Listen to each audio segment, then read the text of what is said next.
नमस्कार दोस्तों, कैसे हैं आप लोग गाइज़। उम्मीद करती हूँ आप सब लोग बहुत अच्छे होंगे। नौकरी समाचार चैनल में आप लोगों का बहुत बहुत स्वागत है। जी हाँ, ये बहुत इम्पॉर्टेंट अपडेट है कि सेवानिवृत्ति आयु वृद्धि 2025 बहुत सारे स्टेट्स में या फिर सेंट्रल गवर्नमेंट की तरफ से बहुत सारे डिसीजंस हाई कोर्ट की तरफ से भी आए हैं सेवानिवृत्ति को लेकर। सरकार का ने क्या निर्णय दिया है, इस पर हम डिटेल पर बात करते हैं और काफ़ी इम्पॉर्टेंट न्यूज़ रहने वाली है। अगर चैनल पे आप लोग फर्स्ट टाइम विज़िट कर रहे हैं गाइस, तो डेफ़िनेटली आप लोग चैनल को सब्सक्राइब करना बिल्कुल ना भूलें, क्योंकि ऐसी इम्पॉर्टेंट न्यूज़ आप लोगों के लिए मैं लेकर आती रहती हूँ।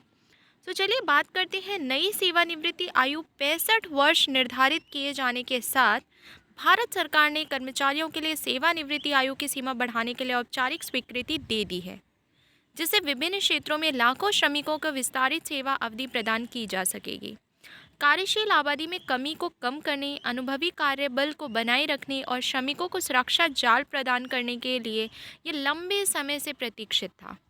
सेवानिवृत्ति की आयु में वृद्धि के कारण सरकार ने इस तरह के बड़े बदलाव को लागू करने से पहले कई संभावित कारणों पर विचार किया।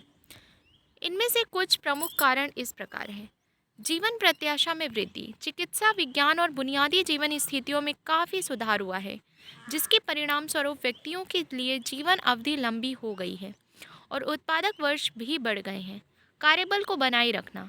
इससे संगठनों को प्रतिभाशाली और अनुभवी कर्मचारियों को महत्व देने और उन्हें बनाए रखने में मदद मिलती है, जिससे सार्वजनिक और निजी दोनों क्षेत्रों में भलाई में योगदान मिलता है।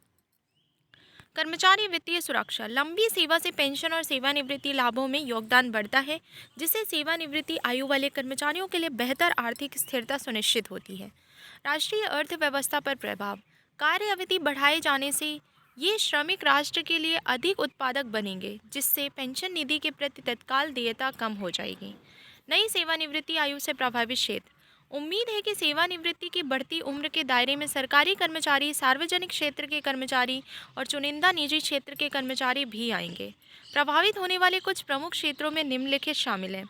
केंद्रीय एवं राज्य सरकार के कर्मचारी, सार्वजनिक क्षेत्र के उपक्रम पीएसयू, शैक्षिक संस्थान और विश्वविद्यालय, स्वास्थ्य सेवा एवं चिकित्सा पेशेवर, न्यायिक सेवाएं और प्रशासनिक सेवाएं।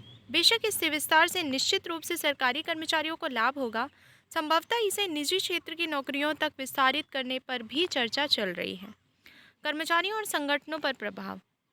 अगर हम इसके प्रभाव की बात करें तो बेसिकली लंबी सेवा की आवश्यकता का अर्थ है कि अधिक वर्षों तक लाभ कमाना। सेवानिवृत्ति से पहले योजना बनाने में कम परेशानी होगी। स्वास्थ्य देखभाल और अन्य रोजगार परक लाभ प्राप्त करने के लिए समय बढ़ाया गया। कुशल पेशेवरों को अपने साथ बनाए रखने से नियुक्ति और प्रशिक्षण की आवश्यकता कम हो जाती है। कंपनी में नेतृत्व और विशेषज्ञता की निरंतरता रहेगी। युवा कर्मचारियों को भर्ती में संभावित देरी किसी भी स्थिति में नए स्नातकों के लिए रोजगार के अवसर को नुकसान पहुंचा सकती है। जनता की प्रतिक्रियाएं और भविष्य का दृष्टिकोण। सेवानिवृत्ति विस्तार के निर्णय पर मिलीजुली प्रतिक्रियाएं मिल रही हैं, जबकि कर्मचारियों का एक बड़ा हिस्सा वित्तीय लाभ का हवाला देते हुए इस कदम का स्वागत करता है।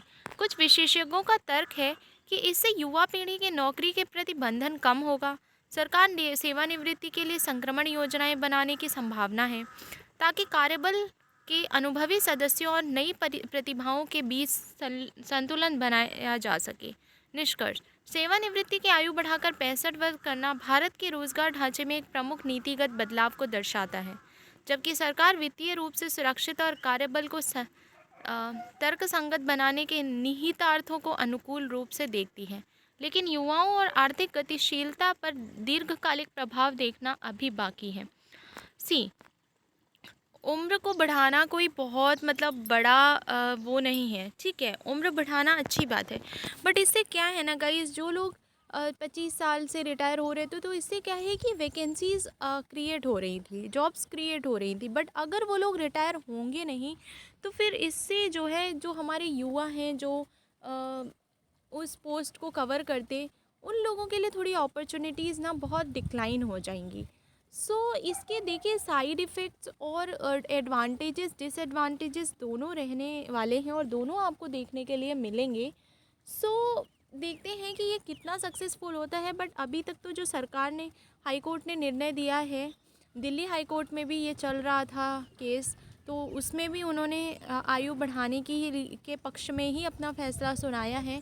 सो और भी राज्यों, और देखते हैं अगर सुप्रीम कोर्ट पर ये फ़ैसला जाता है तो उनका क्या निर्णय रहता है, इस पर भी देखने वाली बात रहेगी। तो अभी तक तो अभी लेटेस्ट जो अपडेट थी वो इतनी ही थी कि अभी जो दिल्ली हाई कोर्ट है उसने आयु बढ़ाने के लिए उन्होंने 65 वर्ष करने के लिए बोल दिया है। सो अगर और इस पर कोई अपडेट निकल कर सामने आएगा तो मैं डेफ़िनेटली आपको चैनल के माध्यम से बताने वाली हूँ। सो आप लोग चैनल को ज़रूर सब्सक्राइब कर लें और आप इसके परमानेंट मेंबर बन सकते हैं, बिकॉज़ मैं बहुत इंपॉर्टेंट न्यूज़ आप लोग के लिए टाइम टू टाइम लेकर आती रहती हूँ। सो आज के लिए इतना ही। चलिए मिलते हैं अगली वीडियो में। जब तक के लिए जय हिंद, जय भारत। अपना ख्याल ज़रूर रखिएगा।